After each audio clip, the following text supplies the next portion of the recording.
Oi, gente. Caiu o mito em torno do juiz Sérgio Moro.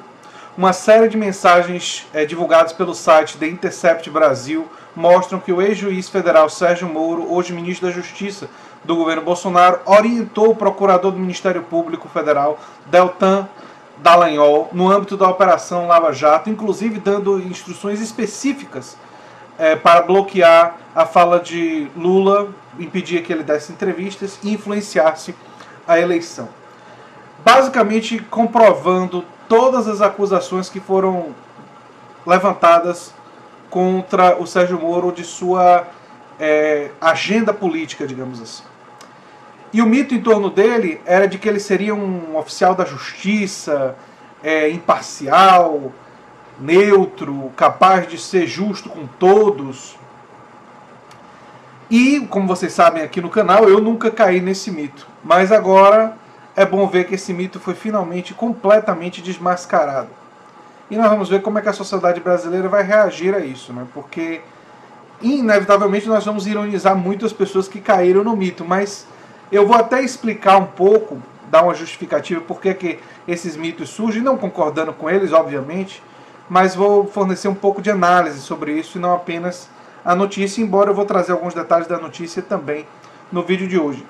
Se você chegou agora, o canal é a Nova Máquina do Tempo, eu sou André Teixeira Jacobina, que a gente fala de política, de ciência e filosofia. Tem a sessão de diálogos com especialistas, o Filosofia Popular às sextas-feiras.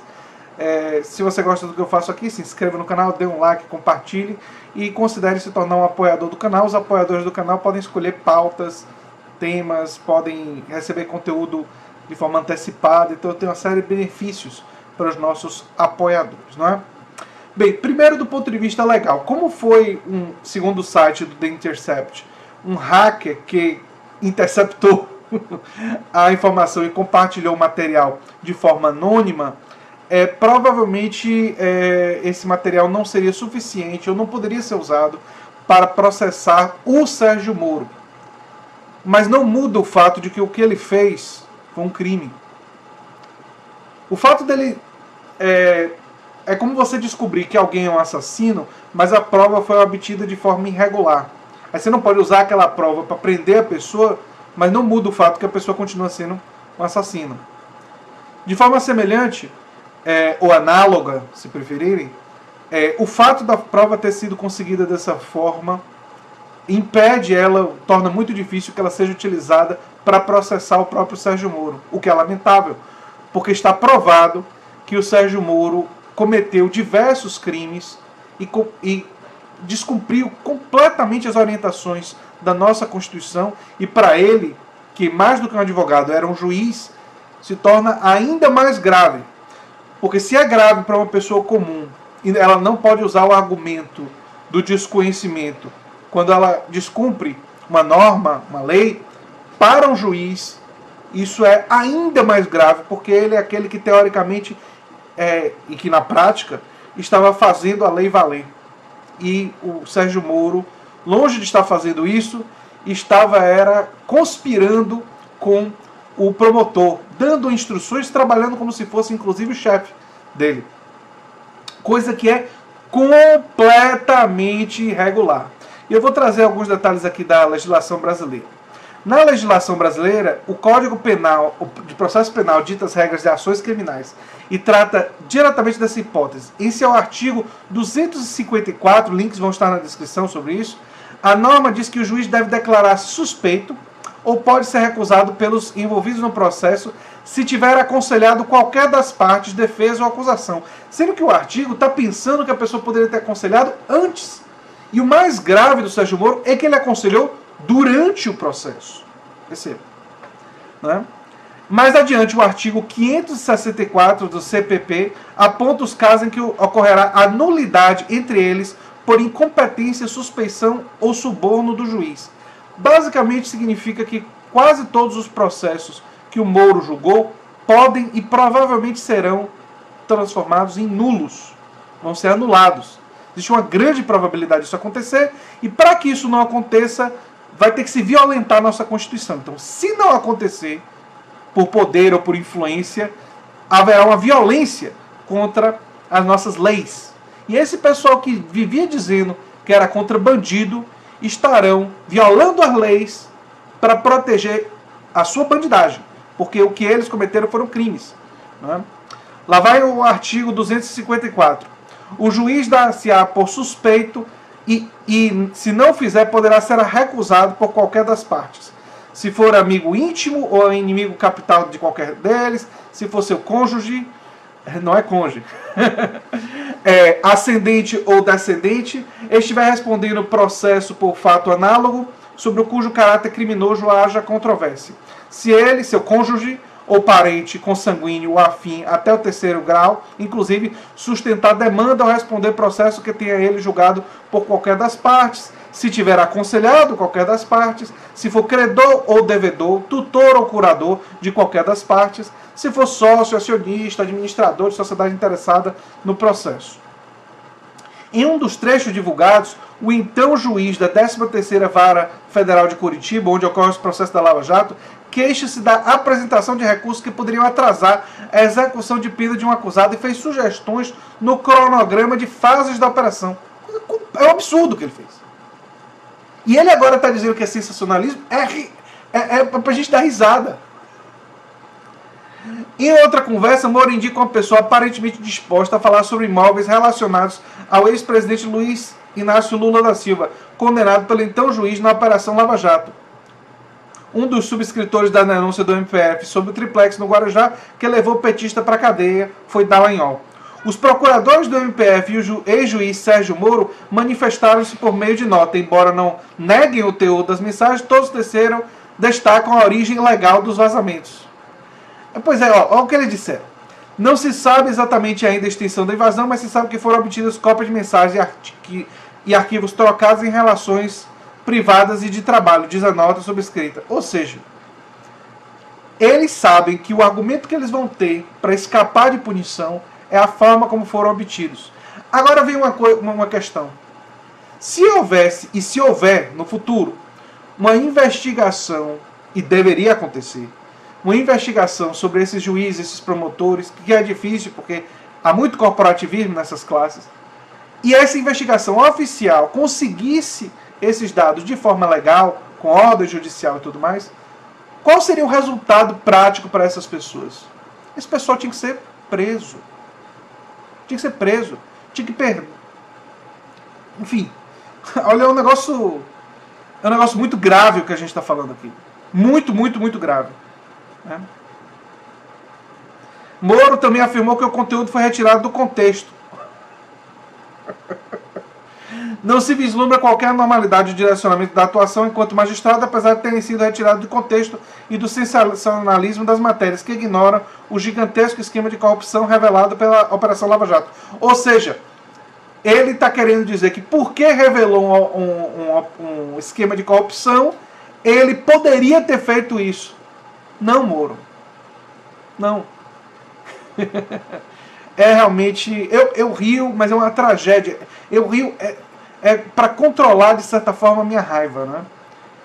Os advogados Cristiano Zanin Martins e Valesca Teixeira Martins, advogado de Lula, já afirmam que as conversas divulgadas ontem demonstram uma atuação combinada entre os procuradores e o ex-juiz Sérgio Moro com um objetivo pré-estabelecido e com a clara motivação política de processar, condenar e retirar a liberdade do ex-presidente. Mais do que isso, mostram interferência no processo eleitoral. Esse pessoal mexeu com a nossa democracia, violentou a nossa democracia. E agora a gente tem provas disso. A gente tem provas disso. É realmente vergonhoso.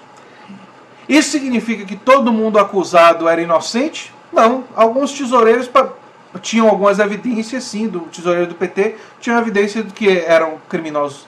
Mas isso pode ser usado como justificativa para esse tipo de atitude legal? Não. Também não. Também não. Inclusive, se esses processos todos forem cancelados, vai ter que haver uma nova investigação que vai investigar o Sérgio Moro, os promotores, deveria haver, se isso não for abafado, e uma nova investigação para ver entre os soltos quem tinha provas muito significativas para serem julgados novamente por outros juízes. Porque se haviam pessoas cujas provas eram abundantes, de que tinham cometido irregularidades, eu também não quero que esse pessoal seja solto. Mas para quem foi preso por provas fajutas, por causa do interesse político, é óbvio que devem ser soltos. Isso é óbvio. E é uma vergonha o que está acontecendo nesse país. E o que aconteceu nesse país, nessa Operação Lava Jato. A gente está só no início dessas evidências. A quantidade de material interceptado aparentemente é gigantesca. Então, se vocês acham que isso aqui foi ruim, o que a gente já sabe e que já deu para mapear, algumas revistas já mapearam, isso é pouco. Agora eu quero falar do mito. Essa mitologia do Moro, o homem da justiça, o bastião da justiça, isso para mim nunca colou. Quando eu vi a forma como ele se dirigiu a Lula, na interação entre os dois, já deu para ver que ele era um agente político motivado. Por mais que algumas pessoas podem não gostar de Lula, ou achar que Lula cometeu erros táticos, políticos, enfim, ou desconfiar que Lula sabia de algumas coisas, tudo tem que ser provado. E uma pessoa intencionalmente dedicada a te prender por motivos políticos não pode te julgar. É muito complicado, gente. É muito, muito, muito complicado. E, falando sobre a construção do mito, o brasileiro, ele tem uma coisa muito, assim, não é só o brasileiro, o ser humano é uma reflexão, aliás, sobre a humanidade. Eu acho que a gente constrói muitas relações emocionais com as coisas. O que é que eu quero dizer com isso? Muita gente, porque tinha raiva do PT, e porque tinha raiva da política, e porque tinha raiva da corrupção, transformou, na verdade, essa raiva em adoração à figura que eles viram como aquele que combateu a corrupção. E aí deixaram de examinar os detalhes. Por exemplo, a sentença do Moro fala preso por atos indeterminados. Quer dizer, a fala do Moro, quando você analisa a fala do Moro ela é completamente enviesada. A forma como ele se comportou durante esse processo. Prisão coercitiva, impedir a pessoa de falar, de dar entrevista, uma coisa que até os assassinos dão entrevistas, o ex-presidente não pode dar entrevista. E uma série de outras atitudes completamente questionáveis. Então, por ódio ao PT, você transfere uma adoração e um amor simbólico, muita gente fez isso, ao Moro. E não olha as coisas de forma objetiva. Como tem pessoas que, por amor ao PT, passam por cima dos erros, não querem admitir falhas do governo, têm dificuldade em estabelecer críticas. Eu, por exemplo, algum tempo atrás, num artigo meu que foi publicado na revista Saúde em Debate, que eu, de forma comum, cito, eu faço uma crítica a políticas focalizadas do PT, dizendo e analisando como insuficientes diante da importância da defesa de direitos universais. Teve gente do PT que parou de falar comigo por causa disso. Teve gente do PT que não me chamou mais para eventos e tal. Por uma crítica que eu não estava acabando com o PT, eu não estava querendo acabar com o PT. Eu fiz uma crítica objetiva a um aspecto. Mas aí você vê a natureza do ser humano. A natureza do ser humano, ela é muito assim. Não são todos os seres humanos, mas muitos seres humanos. E eu vi muitas pessoas, já conversei com gente que trata o Moro como se o Moro fosse, sabe, o próprio símbolo da justiça. Aquela coisa assim de o Moro é um gigante, é o super Moro. É uma coisa completamente mítica em torno do Moro. E aí você deixa de observar, no caso do Moro, um problema até mais grave do que você criticar essa ou aquela política pública, atitudes antiéticas de uma pessoa que dizia estar combatendo a corrupção. Isso daí é muito grave e nós vamos ver desdobramentos para essa dimensão.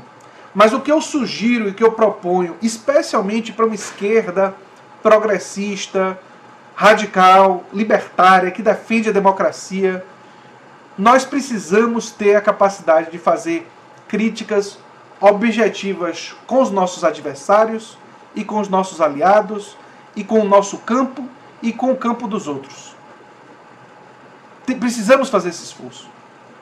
Precisamos quebrar esse ciclo de... Entendeu? Meu lado está totalmente certo, o seu lado está totalmente errado. Eu não vejo nada do outro lado. A gente tem que quebrar esse ciclo. A gente tem que quebrar o ciclo da não objetividade. Objetividade é uma coisa que nós nunca vamos atingir com plenitude. Nunca. É impossível. Mas nós podemos ter ela como horizonte. E ter ela como horizonte significa olhar para as questões com um mínimo de objetividade. E se nós fizermos isso, isso vai nos diferenciar dos Sérgios Mouros da vida. Porque os Sérgios Mouros da vida, que ele é só um exemplo, mas tem muitos outros, são pessoas que fazem o que fazem por motivação política e distorcem a realidade para atingir seus objetivos. Nós temos que ter a coragem, é mais difícil fazer do jeito que eu estou sugerindo, de usar os argumentos e não distorcer, nem mesmo aqueles que são os nossos adversários. E ter coragem também de criticar e de analisar criticamente o nosso próprio campo. Se nós tivermos essa coragem, as vitórias que podemos ganhar no futuro serão mais substantivas, porque estarão ajudando a mudar uma cultura que cria mitos absolutos, que cria a gente acima do bem e do mal. E ninguém é. As pessoas, com muito esforço, conseguem ser honestas consigo mesmo e com seu público e com os outros, e conseguem almejar, buscar objetividade. E é isso que eu tento fazer aqui no canal, e é isso que eu tento fazer nos meus trabalhos acadêmicos. É um esforço contínuo, que nunca termina, né? Enfim, era isso que eu tinha para dizer sobre esse assunto, gente. Se vocês gostam do que eu faço, se inscrevam no canal, dê um like e compartilhem, que é muito importante para mim. Um abração e até o próximo vídeo. Tchau, tchau.